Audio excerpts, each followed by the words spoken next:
Oi, pessoal, Sérgio Hart aqui da Cena Digital e mais uma entrevista da série Transformação Digital Brasil em Cena. Hoje a gente vai conversar com Matheus Barros, que é o líder digital e de novos modelos de negócio da Bayer para a América Latina.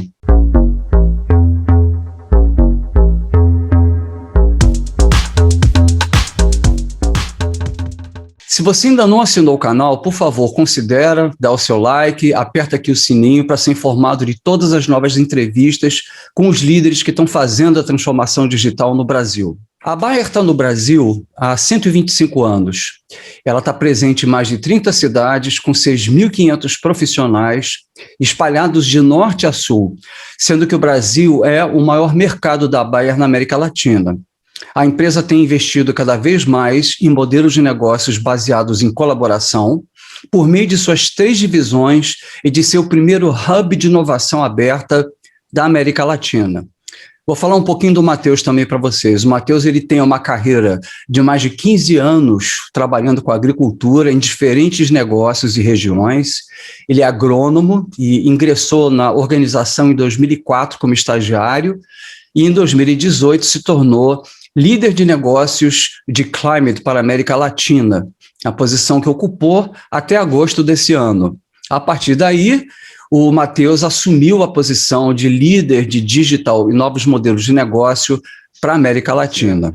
Matheus, em primeiro lugar, muito prazer em ter você aqui conosco. E eu queria te fazer já a primeira pergunta, que é o seguinte, né? O que leva uma empresa como a Bayer a começar sua jornada de transformação digital? Quais são os principais drivers de negócio que fazem com que ela entre nessa jornada? Sérgio, antes de mais nada, super obrigado pelo convite, parabéns pelo programa, uma iniciativa realmente fantástica, né, de consolidar tantas empresas, tantos líderes que estão fazendo essa transformação digital, então um propósito realmente muito legal, parabéns pelo seu trabalho. Bom, Sérgio, eu diria que são 2 pontos principais, né, que está por trás de toda a nossa estratégia de transformação digital. A primeira delas é gerar valor para os nossos clientes. Tá? Acho que hoje a gente tem uma crença muito grande que a transformação dos dados é a nova fronteira da produtividade dentro da agricultura. A partir do momento que você consegue aplicar Big Data, Machine Learning, IoT, dentro da agricultura, que é um ambiente extremamente complexo pela natureza da agricultura, né, uma fábrica a céu aberto, a gente acredita fortemente que a gente vai conseguir ajudar o agricultor a produzir mais ou a otimizar os seus recursos, né, os seus insumos, que o que mais importa é ajudar o nosso cliente a realmente ter uma maior rentabilidade. Isso daí eu diria que é um drive extremamente importante que faz com que a gente invista de maneira significativa nessa transformação. E o segundo ponto também, Sérgio, tão importante quanto, são as eficiências internas que a transformação traz dentro de todo o nosso processo produtivo. Então, hoje, dentro da Bayer, nós temos utilização de Big Data, de Machine Learning, de IoT, nas nossas áreas de produção, nas nossas fábricas, nos nossos campos de produção de sementes, na maneira como a gente hoje capacita a nossa força de vendas através de uso de ferramentas digitais. Então, também a transformação digital, ela traz inúmeras eficiências internas para a nossa empresa. Então, resumindo, gerar valor para os clientes e aumentar a nossa eficiência operacional, eu diria que são os 2 principais drivers dessa transformação. Hoje, quando a gente fala de uma maneira mais ampla, a nossa estratégia global, ela é baseada em 3 pilares: transformação digital, inovação e sustentabilidade. E só com uma curiosidade aqui, Sérgio, do ponto de vista de inovação, a Bayer ela investe mais de 2 bilhões de euros por ano em desenvolvimento de novos produtos, ciência, tecnologia e transformação digital, agora faz parte desse investimento também. Realmente é um volume significativo, né, de recursos. É interessante o que você está falando, porque eu acho que o setor agro, ele tem um diferencial, porque você tem basicamente 3 estratégias de transformação digital, né? Você tem a primeira, que se chama foco no cliente, onde você procura usar dados para você analisar o comportamento dele e melhorar a jornada dele. E é engraçado que vocês fazem isso, mas de uma forma característica do setor agrícola, né? Porque, na realidade, você está ajudando o cliente na eficiência do processo dele. Você está fazendo com que ele seja mais produtivo, né? Você não está vendo o comportamento psicológico dele, né? Mas, ainda assim, é uma preocupação com o cliente que é baseada na eficiência do trabalho dele. Isso é interessante, essa aproximação. E a segunda, como você falou, é a chamada excelência operacional, que é quando você se volta para dentro e você usa todas as tecnologias digitais para melhorar desde a tua força de vendas até a tua cadeia de suprimentos, né? E essa preocupação de inovação que você mencionou, ela é realmente espetacular, né? Porque não são todas as empresas que têm capital global, né, para investir de uma forma única e nesse montante, para poder estar constantemente gerando inovações, né? Então, eu acho que isso é um diferencial significativo de vocês, principalmente porque talvez vocês estejam mais concentrados em iniciativas que são globais e não pulverizadas, né? Então, isso dá um poder de fogo muito grande, né? De todo mundo poder ter sinergia com aquilo que é desenvolvido. E uma coisa que eu queria te perguntar também era o seguinte, dados esses dois drivers que você falou, ou seja, a preocupação com o cliente e a excelência operacional, como que a Bayer Agro se estruturou, tanto organizacionalmente, estrategicamente, do ponto de vista da transformação, da inovação, para poder seguir essa jornada? Claro, Sérgio. E é uma jornada, né? Acho que, sem dúvida, a transformação digital aqui na Bayer, ela começou já pelo menos há uma década, sem dúvida, a gente começou essa discussão já há uns 10 anos atrás, e ela é uma combinação de uma série de estratégias e ações que foram sendo implementadas ao longo do tempo, né? A primeira delas, tudo começou com aquisições, né? A empresa ela fez inúmeras aquisições, a principal delas, que aconteceu em 2013, foi a aquisição da The Climate Corporation, uma empresa que nasceu lá no Vale do Silício. Só como curiosidade, Sérgio, foi a primeira unicórnio da agricultura, que atingiu o valor de $1 bilhão na agricultura. A Climate, ela é uma composição de 5 ou 6 aquisições de outras startups, de sensores, de robótica, que foram compondo todo esse ecossistema. Então, e aqui a gente continua sempre muito atento às oportunidades e potencialmente aquisições de novas empresas desse segmento, né, que estão fazendo transformação digital. Uma segunda maneira que a gente se organizou é através de parcerias estratégicas. Então, um exemplo concreto disso é a nossa plataforma Orbia, que nós desenvolvemos uma JV, uma joint venture aqui no Brasil, que está se expandindo para outros países da América Latina, como Colômbia, Argentina e México, que é um marketplace, onde temos um sócio, uma empresa que é muito capacitada nesse segmento, no qual hoje a gente tem ali pelo menos 3 linhas de negócio. Uma primeira é um programa de lealdade, segunda é venda de insumos online e a terceira comercialização de grãos online.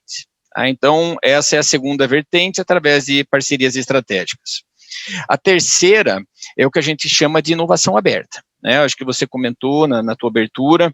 Hoje a gente tem aqui em São Paulo um Life Hub, onde a gente incuba empresas, incuba startups, se relaciona, faz cocriação, faz co-desenvolvimento com essas empresas para endereçar seja desafios dos nossos clientes, seja desafios internos. Então, isso também faz parte importante da nossa estratégia, de como a gente se estrutura para acelerar todo esse processo. E, por fim, não menos importante, governança, Sérgio. Eu acho que desde o início, lá da própria aquisição da Climate, até o exemplo da Orbia, a gente tem dentro da nossa governança alguns princípios importantes. Temos uma área de inovação, na qual hoje eu tenho essa responsabilidade aqui para a América Latina, com autonomia para praticar inovação, para acelerar esse processo de transformação digital, porém, com muita sabedoria de entender o momento que contar com a empresa com a nave mãe é importante. Quando a gente precisa usar o motor da empresa, que a nosso exemplo, né, a Bayer ela tem uma penetração de mercado com todos os seus produtos bastante elevada, tem o acesso ao mercado, tem acesso ao cliente. Então, essa combinação de foco para acelerar a inovação, uma equipe dedicada, temos uma equipe de produto, de ciência de dados, de desenvolvimento de engenharia focada para endereçar esses novos produtos, mas ao mesmo tempo, parte importante do meu trabalho é estar sentado ao lado, né, dos meus colegas de vendas, de marketing aqui de toda a região, para no momento certo, quando precisa fazer a escala de determinada solução, a gente usa todo esse motor, né, a força que a empresa tem por trás de tudo isso. Super interessante isso. Ou seja, basicamente foi uma estratégia que está estruturada em aquisição, em inovação aberta e também no marketplace que vocês criaram, onde você tem atividades, inclusive, de fidelização. Isso é interessante porque eu vi isso também na indústria da construção. Existe uma empresa chamada Juntos Somos Mais, né, que juntou a Gerdau com a Tigre, com a Votorantim, se não me engano, né, e eles estão fazendo também fidelidade com os varejos para materiais de construção, e isso é uma ideia muito bem feita, né? E eu acho também interessante o que você falou com relação a essa dicotomia, né, da matriz e da velocidade e da agilidade, né?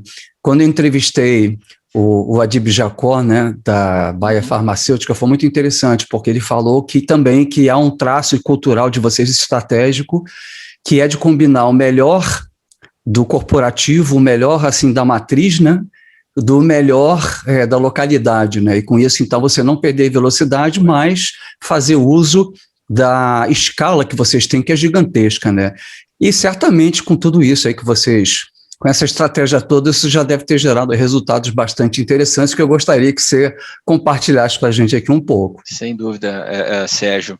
Deixa eu começar, né? Acho que eu citei essa joint venture, né? Que é a Orbia. Hoje a Orbia já é o maior marketplace aqui no Brasil, com mais de 150 mil agricultores conectados. Para a agricultura incrível. É quase 70% do mercado agrícola do ponto de vista de potencial, que já faz parte desse ecossistema, já são, há 6 meses atrás, um pouquinho mais de 6 meses atrás, a gente lançou essa plataforma de compra e venda de insumos. Aqui é interessante que é um paralelo muito parecido com a Amazon. Aqui a gente conecta os distribuidores dentro da plataforma, o agricultor digita ali o seu CPF e ali tem todos os provedores de insumo daquele produto que ele está procurando, inclusive produtos da concorrência. Então, aqui é uma quebra de paradigma enorme que é muito interessante, né, Sérgio? Sim.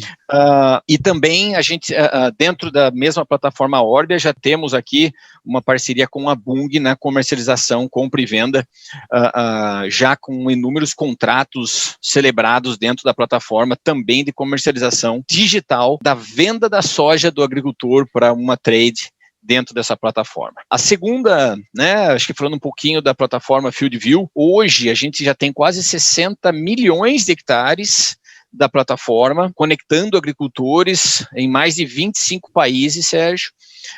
Só para você ter uma ideia, já são mais de 50 mil máquinas, tratores, colhedoras conectadas com os nossos hardwares. Nós temos um pequeno hardware que instala nessas máquinas, que coleta uma infinidade de informações da máquina, da colheita, dos plantios, de uma série de práticas agronômicas, tá? E realmente isso daqui tem trazido uma robustez de dados muito grande para os agricultores. Só uma observação também aqui dentro da Climate, nós também temos mais de 50 empresas conectadas via APIs, tá? Então, são soluções complementares à nossa. Por exemplo, uma empresa de drone, que não é o nosso core business, o agricultor contrata essa empresa de drone e ele conecta a informação que a gente fornece para ele, por exemplo, da colheita com uma informação de drone, e a gente consegue combinar essa informação e tem muito mais eficiência para aplicar uma inteligência artificial sobre isso daí. E eu diria também, Sérgio, a gente tem novas frentes agora que são muito interessantes, né? Porque a partir do momento que você começa a definir essa fundação, então, por exemplo, os agricultores que estão conectados conosco à plataforma FieldView, até aqui está o logo aqui, estou fazendo uma propaganda aqui do Carbono Pro, e esse é um tema que lembra da nossa estratégia, que o terceiro pilar era sustentabilidade. Aqui também abriu uma fronteira enorme. Também com o uso de tecnologias digitais, de modelagem, estatística, nós lançamos um programa onde a gente, através de determinado uso de práticas agronômicas, nós estamos modelando o quanto de carbono que a agricultura, por exemplo, as culturas de soja e milho, ela sequestra. E o nosso grande objetivo aqui, Sérgio, além de ajudar esse agricultor a contar uma história positiva do ponto de vista de produção de alimentos para a sociedade, é conectar ele com o mercado de carbono já existente. Sim. Então, aqui nós estamos falando de utilização, né, de blockchain, a gente está falando de modelagem estatística para quantificar modelos de quanto de carbono que a gente sequestra e assim por diante. E dentro de casa também, Sérgio, a gente também tem, né, tem tido uma jornada de transformação digital enorme. Então, a Bayer, por ser uma empresa de R&D, hoje a utilização de robótica e de inteligência artificial no desenvolvimento de sementes e novos ingredientes ativos para a agricultura, isso acelera a chegada de novos produtos no mercado em anos. E a gente já tem visto isso daí hoje dos nossos produtos que nós lançamos no mercado, seja sementes, biotecnologia e químicos, vários deles já são provenientes e chegaram ao mercado 2, 3 anos antes em função da adoção de várias tecnologias digitais aplicadas dentro do nosso sistema de desenvolvimento. E por fim também, que é uma coisa que tem me chamado muita atenção, Sérgio, eu me orgulho que eu tenho uma parte disso daí, até hoje, a prestação de serviço para os agricultores, eu fui um vendedor, Sérgio, há 17 anos atrás, eu pegava a minha caminhonete e eu rodava 5.000 quilômetros por mês, visitando agricultores, ajudando eles a produzir mais. Hoje, isso que a gente está fazendo, né, usando tecnologia digital para se comunicar e para espalhar essa mensagem, hoje a gente tem, por exemplo, uma operação estruturada dentro do FieldView, onde a gente consegue se comunicar com os agricultores através de videoconferências. Só para você ter uma ideia, o ano passado fizemos mais de 2.000 assistências técnicas virtuais, em média 1h30 de conversa, compartilhando aqui a tela, mostrando os resultados de produtividade, encontrando oportunidades de como o agricultor produzir mais, tudo a partir de dados, e isso também só foi possível graças, né, a tecnologias digitais que têm aproximado a gente ainda mais do nosso cliente. Uma curiosidade só, vocês fazem vendas B2C e B2B também, as duas? As duas, exatamente. A maior parte das nossas vendas é B2C. Mas a gente também tem vendas B2B também. Entendi, interessante isso. Eu estava pensando no que você falou, né, e primeiro eu acho que o fato de você ter um marketplace onde você tem, inclusive a possibilidade, você oferece, a possibilidade de cotar produtos da concorrência é uma coisa muito interessante que é uma estratégia que as grandes empresas pelo mundo estão fazendo, porque para você ser o orquestrador do ecossistema, você tem que conter também informações da concorrência, senão o pessoal vai sair do teu marketplace e vai tentar pegar essa informação em outro lugar. Então, nada melhor do que você oferecer essa informação lá, né, para que você consiga manter e fidelizar a pessoa. Outra coisa que eu achei muito interessante que você falou é que eu tive conversando com alguns startups que estão tratando da questão da tokenização de crédito de carbono. Então, é uma realidade isso, né, de você começar a trabalhar com blockchain para ver quais são os créditos, né, que aquela agricultura tem e com isso tentar rentabilizar, transacionar isso. E o que mais me chamou a atenção, eu tive uma conversa com um diretor comercial de uma grande montadora italiana que falou que eles estão vendendo as caminhonetes deles, né, e estão trocando por soja. Olha aí. Então, você vê que está todo mundo sendo criativo e não necessariamente com tecnologia da NASA, né? E, bom, a gente falou sobre drivers, a gente falou sobre como vocês se estruturaram, falamos sobre resultados. Agora a gente sabe que nem tudo é um mar de rosas, né? E aí eu queria que você compartilhasse com a gente um pouco quais são os desafios que vocês têm enfrentado nessa jornada. Olha, Sérgio, são inúmeros, né? Não é uma jornada simples, né? Você conhece muito bem essas histórias de transformação digital e sabe que é uma jornada. Primeiro que levam anos, né? Acho que você tem que ter uma visão muito clara onde você quer chegar, e aí você realmente passa por uma jornada de aprendizado. Eu vou separar em duas partes aqui, Sérgio. Primeiro, eu diria que desafios externos e internos, tá? Do ponto de vista junto ao cliente, né, pensando nos desafios externos, é muito interessante isso daqui, Sérgio. Acho que um desafio que todas as agtechs estão passando é demonstrar o real valor que você gera para os clientes.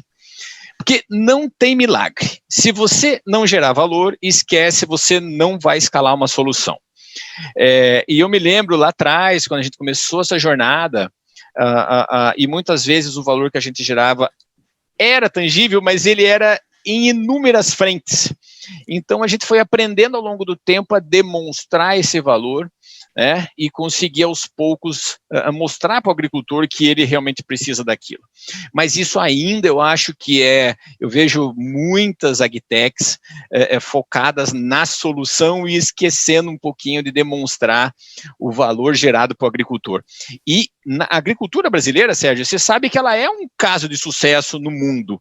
Ela Sim. Hoje é uma das agriculturas mais tecnificadas, mais sofisticadas, tem adoção das melhores máquinas, de biotecnologia, de agricultura de precisão.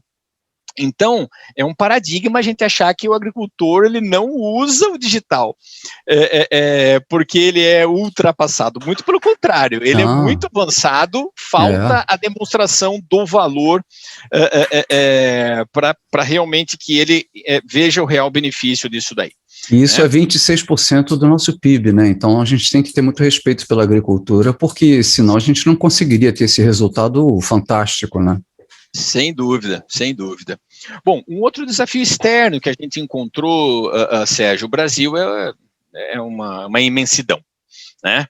E aí você pode imaginar que, especialmente quando a gente começou essa jornada 5 anos atrás, qual que é a fundação de qualquer transformação digital? A conectividade, né? Então você imagina uma fazenda no sul do Piauí ou no Mato Grosso, que você tem uma solução digital e que não necessariamente você tem a infraestrutura mínima para acontecer. A gente não abaixou a cabeça, como que a gente enfrentou isso daí? Na verdade, a gente teve que tropicalizar há anos atrás essa solução para ela funcionar offline.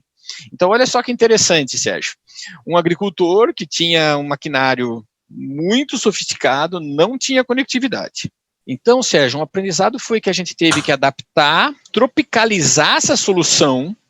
Lá em 2017, 2016, quando a gente ainda estava na fase alfa, olha, a conectividade, ela não vai vir do dia para a noite, né? 4G, as empresas de telefonia não têm ainda uma densidade demográfica que justifique o investimento naquela região. Então, a gente teve que tropicalizar, transformar o sistema offline. Então, um trator funcionava o dia todo, no final do dia ele pegava o seu iPad da informação que havia sido coletada e ele levava para o seu escritório. E aí esse dado ia para a nuvem. Transferir o dado. Exatamente. E aí esse agricultor, ele tinha esses dados e falava, olha, amanhã eu consigo melhorar minha operação com os dados que eu coletei do dia de hoje. O que a gente está vendo, Sérgio, é um avanço significativo da conectividade, porque agora existe a real necessidade, né? Por incrível que pareça, Sérgio, até um dos resultados aqui, que até foi bom eu ter trazido esse exemplo, que eu me lembrei. A gente faz parte de uma associação que chama Conectar Agro. São 8 empresas da iniciativa privada que se juntaram para promover conectividade em áreas rurais.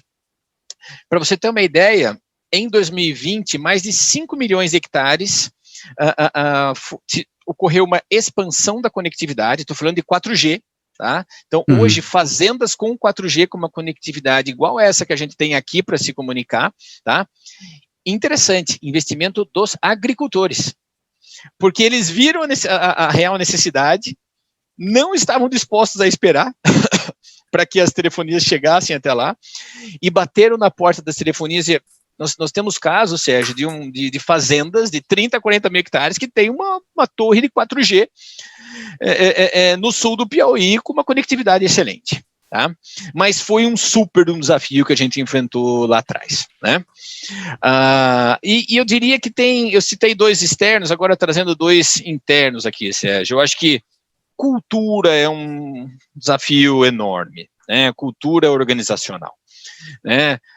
Somos uma empresa de 125 anos, super bem sucedida, mas o que nos trouxe até aqui não significa que é o que vai nos levar daqui para frente. A Bayer, ela tem sim hoje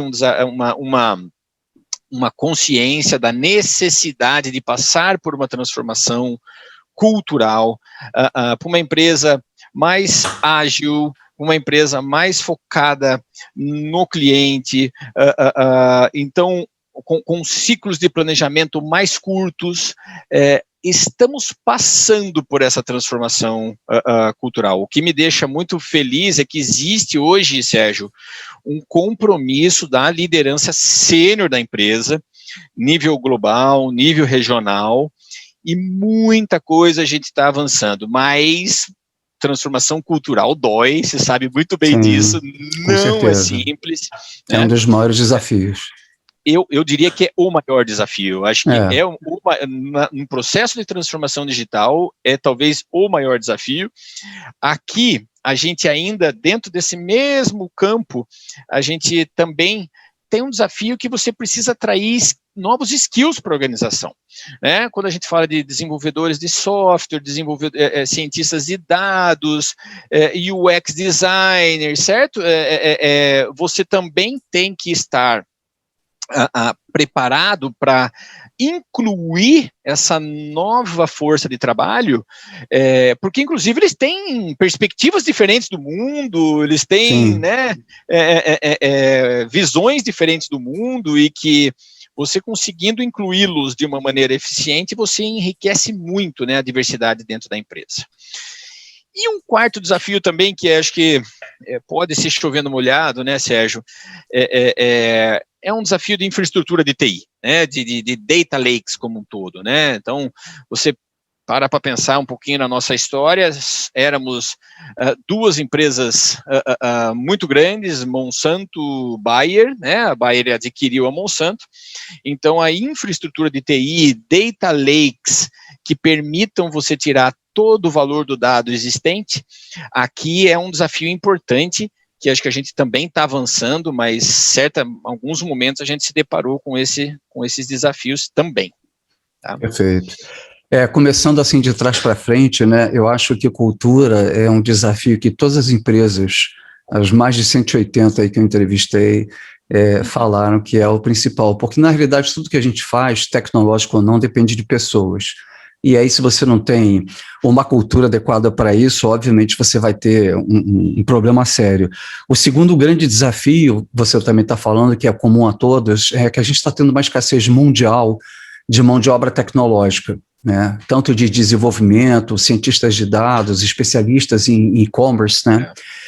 E tem um diretor de TI de um banco que falou para mim, né, a gente está cansado de ficar pagando hiring bônus para essa garotada, a gente não quer mais, a gente quer missionário, a gente não quer mais mercenário. Isso nunca mais saiu da minha cabeça, né, porque é um mercado bastante complicado. E a última coisa, que na realidade foi a primeira que você falou, é provar o real valor da inovação. Eu acho que o Matheus, até para o pessoal que está assistindo a gente, o Matheus está falando uma coisa extremamente interessante. Esse conceito é o conceito da inovação. O que é inovação?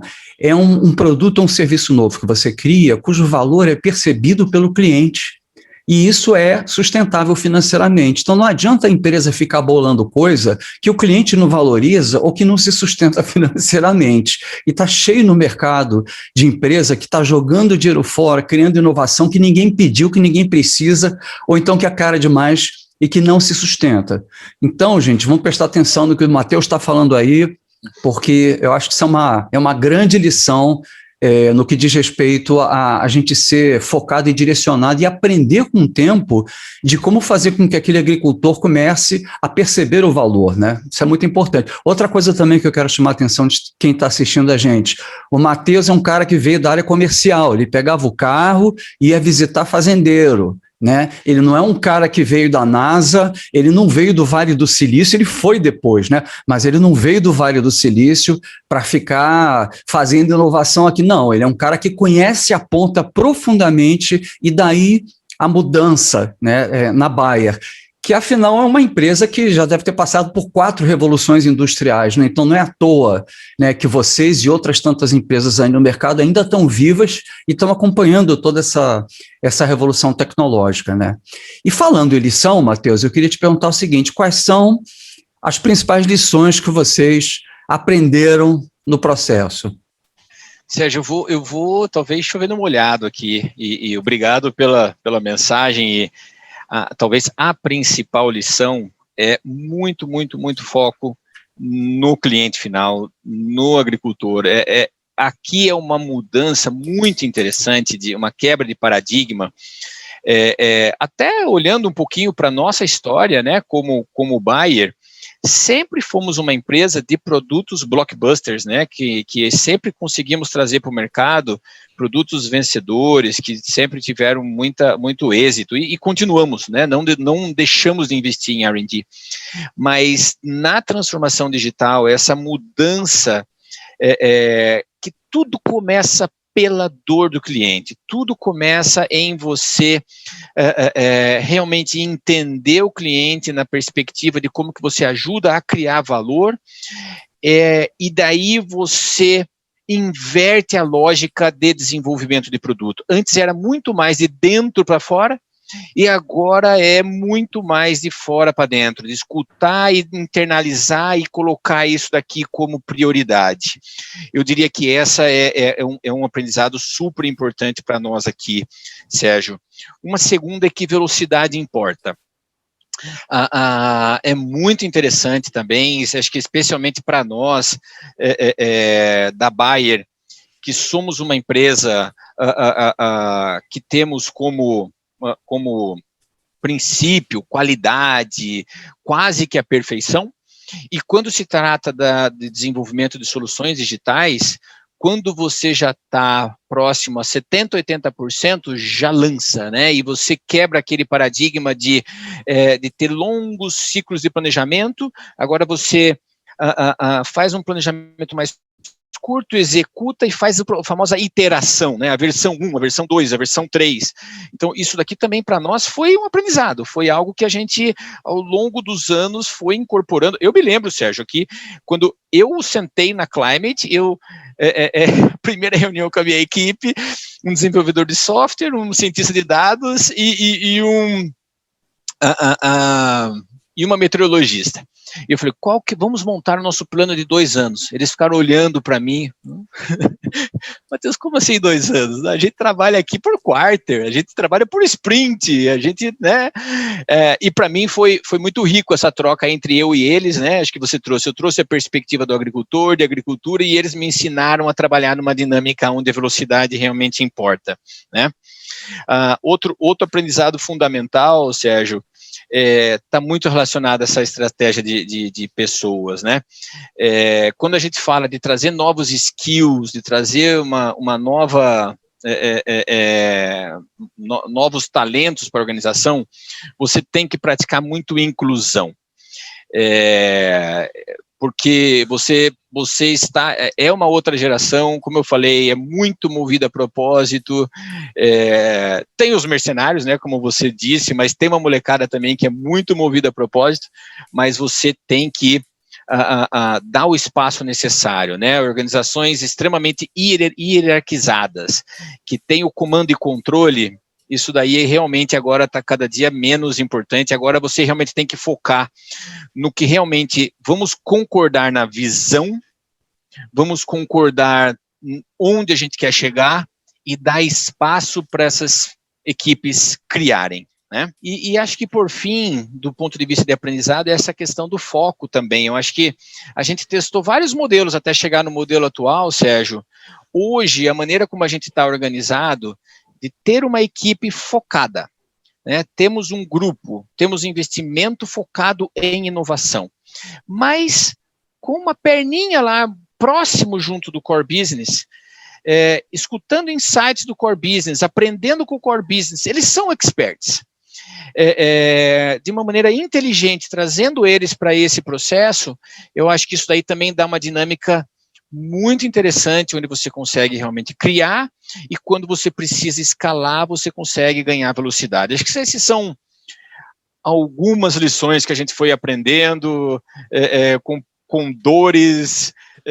Eu acho que essa questão da inclusão, como você falou, das novas gerações, ela é muito importante, porque as empresas têm que tomar algumas decisões estratégicas. A primeira delas é o seguinte: nós somos uma empresa de tecnologia ou não?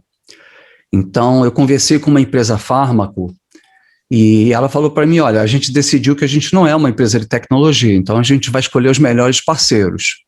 Se você decidir que você é uma empresa de tecnologia digital, você vai ter que ter uma filosofia de contratação, de motivação, de retenção, de encarreiramento dessas pessoas totalmente diferenciada pelas razões que você falou. Isso tem implicações extremamente profundas na empresa, senão o cara vai embora 3 meses depois, né, que é aquela questão do mercenarismo, né, que você falou. Correto. E a questão da cultura e da hierarquia, ela é importante nisso, porque dentro das formas ágeis de você trabalhar, você tem que ter realmente, trabalhar por OKRs ou ter objetivos mais gerais e você deixar as equipes com mais economia. Eu achei também que o que você falou de tudo começa pela dor do cliente, muito interessante. É uma forma muito interessante de você mostrar como que o foco do cliente ele passa a ser a forma de você agora encarar as coisas na nova economia, né? A gente antes vivia numa economia tayloriana, onde você só tinha 20% dos produtos, que era 80% do faturamento, e era um pouca variedade, né? Então era Ford preto, Ford T preto, e você pode escolher qualquer cor desde que seja preta, né? Como dizia o Henry Ford, né? Então eu acho que são lições muito importantes para quem está assistindo aqui, participando desse papo, que, mais uma vez, a questão da cultura é importante, a questão da metodologia, né, da agilidade é importante, a questão da adaptação da estrutura organizacional é tão mais difícil quanto mais centenária, né, for a empresa, né? Mas, ao mesmo tempo, eu acho que o Matheus está trazendo para a gente que é possível, né, fazer isso. É possível você juntar uma pessoa que tem uma grande experiência comercial e sensibilidade com o pessoal de tecnologia, cientistas de dados, e produzir uma série de produtos aí que são, com certeza, vencedores, né? Bom, Matheus, estamos chegando ao fim da nossa entrevista e foi super legal. Queria te agradecer muitíssimo por ter compartilhado isso com a gente. Queria também, mais uma vez, reforçar para quem está assistindo a gente, se você ainda não assinou o canal, por favor, considere, isso é importante. Clica aqui no sininho, dá o seu like para que a gente possa continuar entrevistando aqueles executivos que estão realmente liderando a transformação digital no Brasil. E com isso eu gostaria de me despedir do Matheus, gostaria de me despedir de todo mundo. Até o nosso próximo vídeo aí.